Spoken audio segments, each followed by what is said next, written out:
Bonjour à tous et bienvenue dans cette nouvelle vidéo dans laquelle nous allons parler des réseaux radio PMR à l'épreuve des futures catastrophes qui nous attendent, volcans, tempêtes, séismes. Sommes-nous assez préparés? Je vais donc vous proposer une réflexion au travers de cette vidéo. On y va, c'est parti. Alors avant d'aller plus loin dans cette vidéo, je tiens à remercier Jamie Gourmaud qui en fait m'a inspiré puisqu'il a sorti récemment une vidéo sur sa chaîne YouTube, une vidéo flash qui dure moins d'une minute. Je vous propose qu'on la visionne tout de suite ensemble et ensuite on va en discuter, c'est ce qui a inspiré la vidéo que je vous présente actuellement. C'est parti. Trois catastrophes naturelles qui vont se produire, mais on ne sait pas quand. 1. Le Big One. C'est un séisme qui va survenir en Californie, causé par la faille de San Andreas. Il pourrait être le plus fort jamais recensé aux États-Unis, d'une magnitude estimée à 9. 2. Les tempêtes ou éruptions solaires. Elles se produisent à la surface du Soleil et envoient dans l'atmosphère de la matière ionisée à des millions de kilomètres. Si elles atteignent la Terre ou s'approchent banlieue, ces tempêtes peuvent perturber les satellites, les champs magnétiques et créer un blackout électrique. 3. Le Vésuve. Ce volcan italien est notamment connu pour avoir enseveli la ville de Pompéi sous les cendres en l'an 79. C'est un volcan plinien produisant des nuées ardentes, autrement dit des nuages de gaz et de poussière incandescente. Il est considéré comme l'un des plus dangereux au monde en raison de sa tendance explosive, mais surtout parce que des milliers de gens vivent à ses pieds. Voilà, donc comme vous avez pu voir, Jamie, il a identifié trois risques qui sont des catastrophes naturelles. On sait qu'elles vont se produire, on ne sait juste pas quand. Premier risque, le Big One, séisme de forte magnitude, qui est lié notamment à la faille de San Andreas qui se trouve en Californie, aux USA. Ensuite, deuxième risque qui s'est déjà produit par le passé, qui sont des risques d'éruption solaire. Et le troisième risque, le Vésuve, donc une éruption volcanique du volcan qui se trouve en Italie. Alors, au-delà de l'émotionnel de tous ces événements qui peuvent nous tomber dessus, il n'y a pas que les trois que Jamie a cités, il y en a d'autres. Moi, je vous propose qu'on mette de côté cet aspect émotionnel, cet aspect qui fait peur, qui est évidemment tragique dans ce genre d'événement puisqu'il y a des morts, et qu'on se concentre uniquement sur l'aspect rationnel, et l'aspect rationnel qui est inhérent à la gestion et la préparation de ce genre de crise. Il faut savoir qu'on ne gère pas une crise sur de l'émotionnel, on gère une crise sur du rationnel. Voilà, les pompiers, quand ils interviennent sur des accidents complexes, ils gèrent avec du rationnel. Voilà, donc dans cette vidéo, je vous propose qu'on se concentre là-dessus. Alors, la question c'est comment faire face aux futures catastrophes? Il y en aura d'autres, il y en a eu par le passé, ça va continuer, et les météorologues ont même tendance à dire qu'avec les dérèglements climatiques, ça risque de s'intensifier. Donc de plus en plus de chaleur l'été, de plus en plus de froid l'hiver, de plus en plus de tempêtes, de séismes. Donc tout ça, impossible de les éviter. En revanche, on a un avantage en tant qu'humain, c'est qu'on peut s'y préparer et surtout on peut s'y adapter également. On a la faculté d'adaptation, c'est intrinsèque à l'être humain, et donc c'est ce qu'on va voir tout de suite. Alors, l'humain face au risque.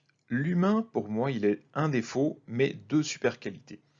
Le premier, le défaut, c'est qu'il est insouciant. Il vit sa vie comme si de rien n'était. Et quelque part, on ne peut pas lui en vouloir, on ne peut pas nous en vouloir parce que c'est pas plus mal. Des fois, si on vivait tout le temps avec l'idée de se dire qu'il y a un risque, qu'on peut mourir demain, la vie serait invivable.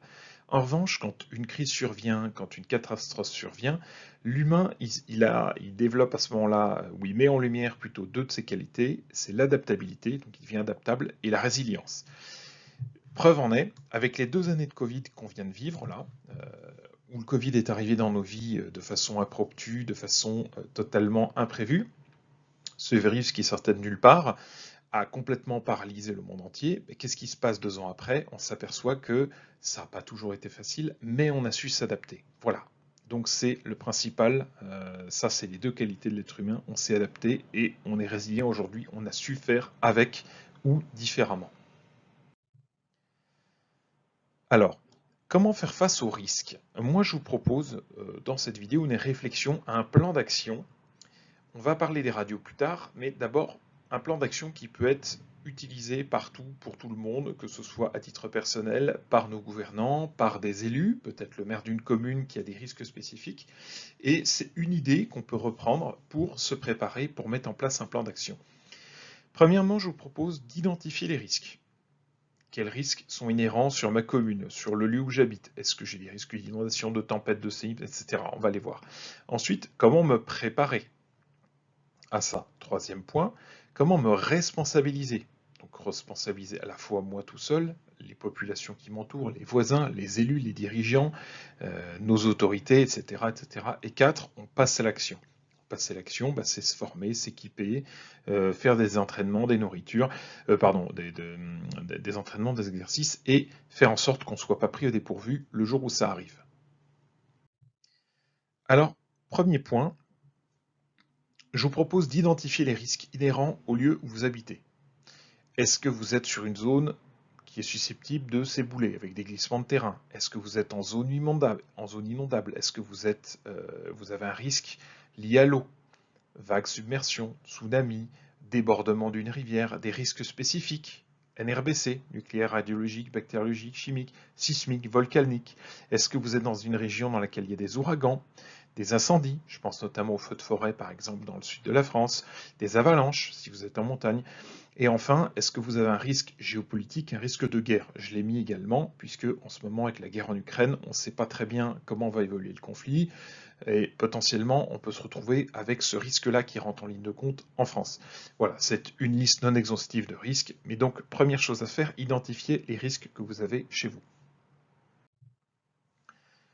Ensuite, deuxièmement, préparation.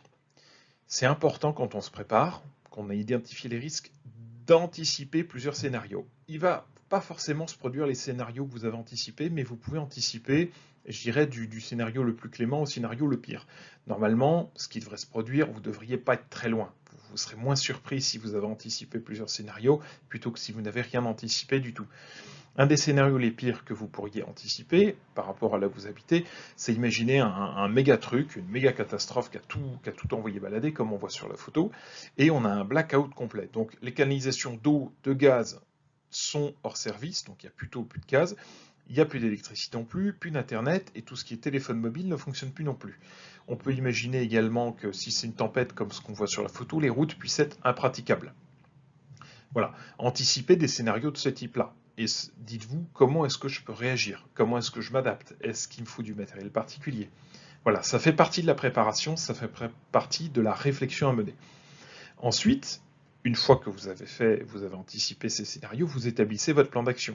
Quels sont mes besoins immédiats? Généralement, quand il n'y a plus rien, les besoins immédiats sont les besoins primaires. Il va falloir se nourrir, il va falloir se vêtir, donc de quoi se chauffer, de quoi il va falloir de l'eau, il va falloir de la nourriture en conserve. Si vous voulez pouvoir charger un tout petit peu, si vous faut de l'électricité, c'est important d'avoir de quoi produire de l'énergie, des batteries, groupes électrogènes, sans oublier le carburant évidemment. Si vous voulez pouvoir communiquer, il va falloir des moyens de communication autres que ceux qui sont blackoutés. On va y venir après, c'est là que je parle des radios. Et ensuite, dans le plan d'action, vous pouvez très bien vous répartir les besoins entre différents lieux, différentes communes, différents risques spécifiques inhérents à certaines communes, et vous partagez ces besoins. Faire en sorte que, je ne sais pas moi, si vous faut 200 couvertures, vous en mettez 50 dans le village d'à côté, vous répartissez 50 par-ci, 50 par-là. S'il vous faut une zone en hauteur parce que vous êtes situé en zone inondable, vous allez le mettre dans une remise ou chez quelqu'un. Voilà. Tout ça, ça fait partie de la réflexion du plan d'action à mener. Ensuite, la responsabilisation. C'est important de comprendre que dans ce genre de catastrophe, tout le monde est acteur. Chacun a un rôle à jouer. C'est pas parce qu'il y a des autorités au-dessus de nous. Il ne faut pas tout le temps compter sur l'État. Il ne faut pas tout le temps compter, surtout en France où on a la faculté de se déresponsabiliser pour tout. C'est important, au contraire, de se responsabiliser et de se dire que si chacun est prêt, on sera moins surpris. Donc, tout le monde a un rôle à jouer. Il y a les services de secours, eux, ils vont intervenir en première instance. Tout ce qui est élu autorité, ils vont arriver rapidement dans les premières minutes ou les premières heures juste après les services de secours. Et ensuite, les populations également ont un rôle à jouer. Si vous vous retrouvez complètement isolé du monde, mais qu'avec votre voisin, vous avez su prévoir, anticiper des choses, vous allez pouvoir, par solidarité, vous soutenir mutuellement et faire en sorte que le temps que des secours arrivent jusqu'à vous, vous ayez de quoi tenir. Typiquement, ce qui s'est passé lors de la tempête Alex, il y a quelques années, où le village, plusieurs villages dans les Alpes-Maritimes se sont retrouvés coupés du monde. C'est ce qu'on voit sur la photo. Donc n'oubliez pas, c'est important, un homme averti en vaut deux. Donc responsabilisez-vous. Attendez pas que ça vienne des autres. Ensuite, passez l'action. C'est important. Si vous représentez une autorité, un élu, un service de secours, faites de la prévention, de la formation, de la communication. Éventuellement, mettez en place de temps en temps des exercices. Et ensuite, si vous êtes que vous soyez élu ou pas, le reste, vous pouvez acheter du matériel nécessaire. Si vous savez que l'hiver est très rigoureux et que vous êtes en chauffage électrique et que les lignes d'alimentation électrique tiennent pas forcément l'hiver, ça peut être intéressant d'acheter des couvertures, par exemple, d'avoir un petit peu d'eau à proximité, à disposition dans un placard. Ça, c'est des choses classiques. Mettez également, achetez du matériel dont vous allez avoir besoin, des moyens de communication, des groupes électrogènes. Et dans l'idéal, moi j'aurais tendance à dire, si vous achetez du matériel qui ne sert jamais, c'est presque un achat inutile. Donc faites en sorte d'utiliser régulièrement ce matériel. Je vous prends un exemple. Si vous avez un groupe électrogène qui n'a pas servi depuis 3 ans parce qu'il est au fin fond d'une remise ou d'un garage, rien ne vous dit que le jour où il marche, le jour où vous en avez besoin, il fonctionne vraiment. Donc l'idée c'est de se dire, je me sers régulièrement de mon matériel, voilà, qui peut me servir en cas d'urgence. Je sais donc que ce matériel est opérationnel. J'ai l'habitude de l'utiliser, donc je sais où il se trouve. Je sais, en cas de crise, je n'ai pas besoin de me poser la question de savoir, zut, où est-ce que je l'ai rangé, c'était où, quand, comment, je l'utilise. Donc voilà, je vous invite à utiliser régulièrement ce matériel, également à mutualiser vos besoins et vos coûts. Entre vous, pourquoi pas entre voisins, entre plusieurs communes, si vous êtes des élus. Voilà, passez à l'action dans ce sens. Maintenant, je vous propose qu'on aborde le sujet, la PMR, Professional Mobile Radio, pardon. La PMR dans tout ça, à quoi ça peut vous servir? Alors, pour moi, qui fais cette chaîne YouTube et qui est dédiée aux radios, la PMR, c'est la solution idéale. Elle a vraiment cet avantage de pouvoir être déployée très rapidement sur la situation de catastrophe. Elle cumule plusieurs avantages. Elle est résiliente, elle est robuste, elle est fiable, elle est autonome, c'est-à-dire que vous pouvez la mettre sur batterie et surtout, il n'y a pas besoin de connexion Internet. Des talkie-walkie entre eux, ils ont juste besoin d'une batterie pour communiquer. Si vous rajoutez un relais, il a besoin d'un point haut, d'une antenne et d'un point d'alimentation. Donc batterie, groupe électrogène, quelque chose, panneau solaire. Il n'a pas besoin de grand-chose. Il n'y a pas besoin de mettre une connexion Internet. Vous pouvez optimiser la couverture. Bien entendu, suivant les niveaux de puissance, suivant le dégagement, vous pouvez sans problème atteindre plusieurs dizaines de kilomètres, voire centaines, c'est arrivé. Et ça va vous permettre d'assurer la coordination des primo-intervenants. Donc moi, l'objectif de cette vidéo, c'est de réfléchir à ça. De se dire, on est sur une commune, par exemple, ou sur un lieu particulier qui a des risques. Est-ce que ça vaudrait pas le coup de s'équiper? En se disant, si jamais il y a un blackout complet, on a de quoi communiquer entre nous. Il existe bien entendu des solutions sur le marché, donc des solutions que vous pouvez déjà avoir. Exemple, réseau privé des communes. Les communes qui ont un réseau, qui ont une police municipale, la plupart du temps, ils ont un réseau radio inhérent, utilisé exclusivement par cette police municipale, enfin exclusivement ou non, ou par les services de la mairie. Dans ces cas-là, n'hésitez pas à utiliser ce réseau. Tout ce qui est police municipale, services techniques, parquet, forêt, ou autres, hein, ça peut être des réseaux d'entreprises que vous avez à proximité, n'hésitez pas à l'utiliser. Ces réseaux sont là, ils fonctionnent, ils sont câblés. En revanche, la seule chose que je vous invite à faire, c'est prévoir des accessoires de rechange. Pourquoi? Si jamais une tempête survient, tempête, séisme, n'importe quoi, qu'elle emporte tout sur son passage, le risque, c'est que vos mâts, vos antennes aient été arrachées. Dans ces cas-là, prévoyez un minimum. Récupérez par exemple le relais, faites en sorte déjà qu'il soit placé sur un point haut, qu'il soit placé qu'il soit autonome en énergie, de façon à ce qu'il puisse continuer de fonctionner s'il y a une rupture d'alimentation, qu'il puisse continuer de fonctionner pendant plusieurs heures. Dimensionnez vos batteries, changez-les régulièrement, et voilà, prévoyez quelques accessoires de rechange pour pouvoir remonter un réseau très rapidement. L'avantage, c'est que comme l'infrastructure, elle est déjà en place, normalement, vous ne devriez pas avoir trop de mal. Donc si jamais c'est juste l'antenne qui est arrachée, vous remontez en haut du mât, vous remontez une antenne, éventuellement vous recablez un connecteur, vous retirez un câble au besoin, et puis ça marche. Il existe des solutions sans licence. Je pense à la CB qu'on a connue. Alors moi, j'ai pas trop connu, mais ça se fait encore beaucoup chez les camionneurs. Mais à l'époque où il n'y avait pas les téléphones portables, la CB dans les voitures fonctionnait très bien. Elle fonctionne toujours très bien et surtout, elle est sans licence. Vous avez également des solutions de type PMR 446, c'est-à-dire des talkie-walkie sans licence qui émettent à 500 milliwatts. Ça va pas très loin, mais si on a besoin de se coordonner sur une zone de sinistre, c'est parfait. Vous pouvez également déléguer les besoins d'urgence au réseau radioamateur. Allez voir les radios amateurs de votre commune, allez voir les radios, s'il y a un radio club, dans votre secteur et faites en sorte qu'ils aient un réseau radio résilient qui marche. L'avantage, c'est que si jamais le réseau, vous en avez besoin, ils pourront mettre à votre disposition des postes. Si le réseau est tombé, généralement, la plupart des radios amateurs ont un peu de matériel chez eux et il y aura de quoi remonter un réseau qui refonctionne très rapidement s'il y a un blackout. Vous pouvez également envisager d'avoir des valises de radiocommunication à déploiement rapide. Alors ça, c'est souvent les services de secours, les pompiers, la sécurité civile qui vont avoir ça, qui sont des valises qu'on ouvre, tout est prêt, un peu comme un espèce de kit à monter en 5-10 minutes, tout est prêt. Vous pouvez également faire appel à des associations agréées de sécurité civile. La plupart du temps, elles ont un réseau qui leur appartient. Certaines associations sont d'ailleurs dédiées à ça, ont leur propre réseau radio ou sont faites pour mettre à disposition un réseau radio.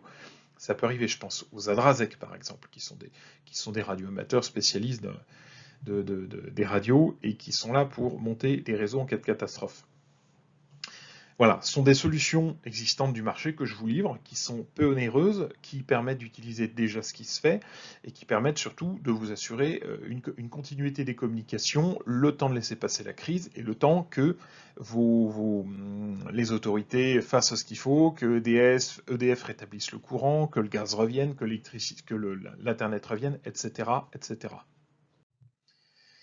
Donc moi, ce que je voulais vous montrer à travers cette vidéo, c'était simplement une réflexion à mener. Donc là, dans cette vidéo, je vous ai donné des idées, n'hésitez pas à les reprendre et à les adapter en fonction des risques et des budgets de chacun, que ce soit des budgets à titre individuel ou à titre collectif, puisque ça peut très bien concerner une région, une commune, un département, ou plus encore, voire la France entière. Pour finir sur cette vidéo, moi j'aurais quand même donné un petit message d'espoir. On va se prendre des catastrophes, c'est une certitude. Il y en a toujours eu par le passé, il y en aura encore. Elles ont tendance à s'amplifier, à s'intensifier, donc on risque d'en avoir de plus en plus. C'est pas drôle. Mais même s'il risque d'y avoir des morts, on va s'en sortir. Alors, moi je vous inviterai simplement à vous préparer. Déjà vous préparer physiquement, psychologiquement, physiquement, et puis également vous préparer en achetant du matériel, en ayant ce qu'il faut à la maison.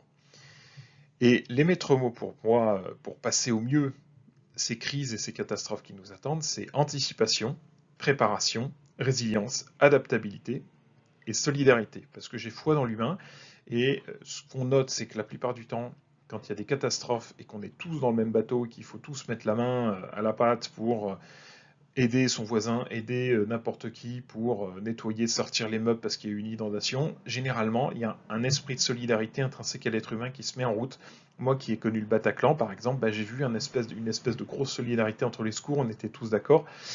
Tous les gens qui étaient autour, les particuliers, certains ont accueilli des réfugiés qui sortaient du Bataclan chez eux, qui avaient simplement froid, qui avaient besoin de téléphoner, et donc il y a un esprit de solidarité intrinsèque à l'humain qui se met en route, et au milieu de ces catastrophes qui peuvent être horribles, il y a cette petite lueur d'espoir, et moi j'ai foi dans l'être humain pour ça. Voilà, donc c'était le petit message d'espoir que je voulais vous adresser.